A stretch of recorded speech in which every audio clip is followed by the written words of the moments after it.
Pemirsa, dinamika politik dan kekuasaan kembali memanas setelah beredar pernyataan keras dari mantan Wakil Menteri Ketenagakerjaan, Noel, dalam sebuah tayangan wawancara yang kini ramai diperbincangkan publik.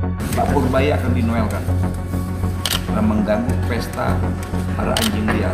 Dalam video yang diunggah di YouTube Kompas TV pada 26 Januari tahun 2026 yang berjudul Ex-Wamenaker Nul peringatkan Menko Purbaya, info A1 dinulkan, ganggu pesta anjing liar, Nul melontarkan istilah yang tajam, metaforis, sekaligus penuh tanda tanya. Noel menyebut adanya info A1 yang ia klaim berkaitan dengan posisi seorang pejabat negara bernama Purbaya. Dalam ucapannya, Nul mengatakan bahwa Purbaya disebut bisa dinulkan karena dianggap mengganggu sesuatu yang ia sebut sebagai pesta para anjing liar. Istilah ini tentu bukan bahasa formal birokrasi, melainkan gaya retoris yang syarat kiasan. Namun, pernyataan tersebut memunculkan spekulasi publik, apakah ini menyiratkan konflik internal kekuasaan? Ataukah sekadar ungkapan politis yang emosional? Dalam potongan pernyataannya, Noel mengatakan, siapapun pejabat eksekutif yang membangun, yang berprestasi, siap-siap digigit. Info ini A1, Pak Purbaya akan dinoelkan karena mengganggu pesta para anjing liar. Ucapan itu muncul saat Nul menjawab pertanyaan seputar sumber informasi yang ia miliki.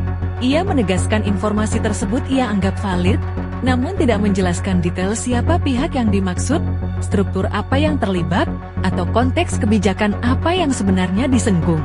Menariknya, dalam percakapan tersebut juga tersirat bahwa pernyataan ini dikaitkan dengan kebijakan yang sedang atau telah diambil oleh pejabat yang dimaksud. Namun lagi-lagi, tidak ada rincian spesifik kebijakan, apa yang dianggap mengganggu. Secara komunikasi politik, gaya seperti ini sering disebut sebagai bahasa simbolik konflik kekuasaan, di mana istilah keras dipakai untuk menggambarkan perlawanan terhadap kelompok tertentu yang dianggap punya kepentingan tersembunyi. Namun dari sudut pandang jurnalistik, penting dicatat, tidak ada bukti atau dokumen yang dipaparkan dalam video tersebut, tidak dijelaskan struktur atau pihak yang dituduh, pernyataan murni bersifat klaim narasumber. Karena itu, publik perlu menempatkan informasi ini sebagai pernyataan politik personal, bukan fakta hukum yang sudah terverifikasi.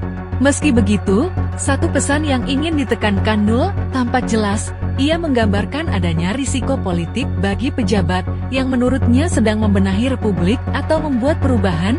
Pernyataan ini juga menunjukkan bahwa dinamika internal elit tidak selalu berjalan mulus. Dalam banyak kasus, kebijakan ekonomi, fiskal, atau reformasi struktural memang kerap memicu resistensi dari pihak yang merasa dirugikan. Tetapi apakah benar ada upaya sistematis terhadap pejabat tertentu? Apakah ini konflik kebijakan, konflik kepentingan, atau sekadar retorika keras? Hingga saat ini belum ada tanggapan resmi dari pihak yang disebut dalam pernyataan tersebut. Pemerintah maupun pejabat terkait juga belum memberikan klarifikasi publik mengenai ucapan Noel ini. Karena itu, publik disarankan untuk menyikapi informasi ini secara kritis dan menunggu konfirmasi resmi dari pihak-pihak terkait. Yang jelas, pernyataan ini menambah daftar panjang narasi soal gesekan di lingkar kekuasaan, terutama ketika menyangkut kebijakan strategis negara. Kita akan terus memantau perkembangan isu ini dan menghadirkan pembaruan jika ada pernyataan resmi atau klarifikasi lanjutan.